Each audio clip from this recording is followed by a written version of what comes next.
uma floresta cheia de bichinhos, flores, muitas plantas, samambaia, cravo, muitos passarinhos também. E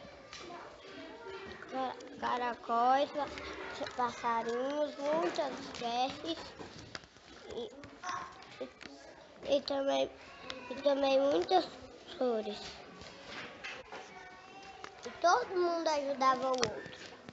E algumas flores ficaram com inveja das outras que tinham flores coloridas e as outras não. Aí o plano delas era assim. Elas queriam que a lagarta comia todas as folhas delas para elas não serem mais bonitas desse jeito. Um dia, a Joaninha Flora ficou sabendo que a Samambaias fez um plano para atacar as plantinhas que tinham flor.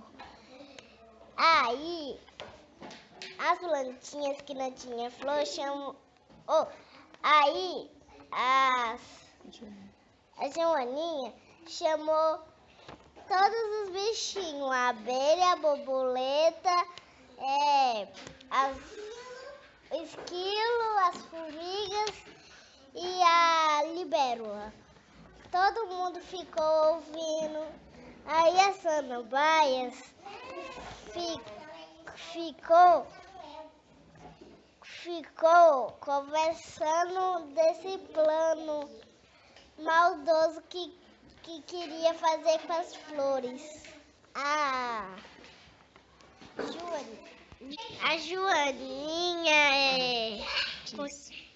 disse que não era para atacar as plantinhas que tinham flor. Ela falou que cada um tem seu tipo.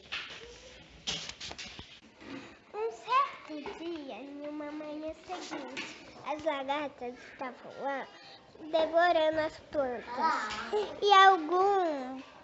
E alguns bichinhos abandonaram a floresta.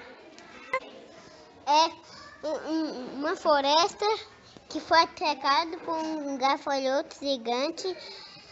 Aí as joaninhas estavam lá para chamar o beija-flor para acabar com essa situação.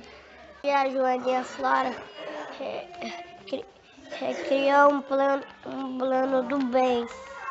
Ela reuniu todos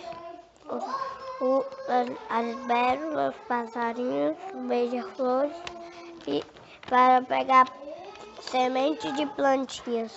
E logo as plantinhas cresceram e com seu cheiro cheiroso plantaram os gafanhotos gigantes. As samambaias entenderam que cada um tem seu valor. Cada uma tem suas flores, não tem. E também, que cada uma tem seu valor, ganha cheiro bom para espantar os gafanhotos. A floresta ficou tão feliz e tão adorável, tão bonita, tão elegante, que eles voltaram a ser amigos, ajudar uns aos outros. E é assim que termina a história. Flora, ajudante da natureza.